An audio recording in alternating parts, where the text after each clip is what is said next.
तारडी प्रखंड के कठरा गांव में उत्क्रमित हाई स्कूल में दो बच्चियों में आपस में बैठने को लेकर विवाद हुआ। विवाद मारपीट में बदल गई।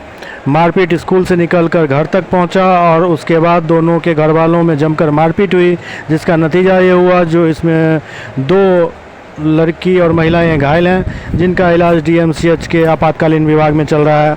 बताया जाता है जो स्कूल में बैठने को लेकर हुई बकझक मारपीट में बदल गई और मारपीट फिर घर वालों के आने पर और ज़्यादा बढ़ गई, जिसका नतीजा ये हुआ जो दो घायल डीएमसीएच में भर्ती हैं। के मारलको स्कूल में अपने मने गाइड दे लगल हम बैसे ने हम कल से जगह छापने छी कने करा तो हम बैसले न तो हमने उठली अपने मने पापा खूब गाइड दे लगल सबके के मोना कर कौन क्लास में पढ़े छै? 10th कौन स्कूल में? उत्क्रमित विद्यालय कत्ता? महादेव कौन गांव? कटरा के मारलको के? चांदनी और आशा देवी मोहना में किया बैसे जो स्कूल में बैसे के लेल? हाँ की नाम छियो?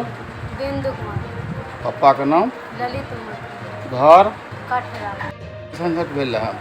की बात भेलै धियापुता में स्कूल में भेलै झगड़ा, ओकर मम्मी मारलकै तऽ ओकर मम्मी मारलकै तऽ हम कहलिए चल भऽ गेलै झगड़ा छुटि गेलै। तऽ फिर साँझमे फेर 5 बजे बरही छलै ओकरा चाय बना कऽ देलिए आ पिया देलिए, पिया कऽ माला घर गेलिए जाम गोबर उठबै छलिए आ कि आगू देखल ओकरा बेटीके आबै तऽ पाछू बापके आबै तऽ हम कहलहुँ ओनाहिते जाइ छै चौक चौराहा से बुलै लए आ तब कनि कालमे गोबर उठबऽ लगलै कि कहलकै हमर छोटकी बुच्ची मम्मी गए छै झगड़ा होइ छै चल तऽ झगड़ा होइ छै तऽ हम एलिए तऽ देखलिए ई छलै सब्जी दोकान पर आ ई नीचाँ से गाड़ि पर छै, ओकर बेटी ऊपर से गाड़ि हमर बेटी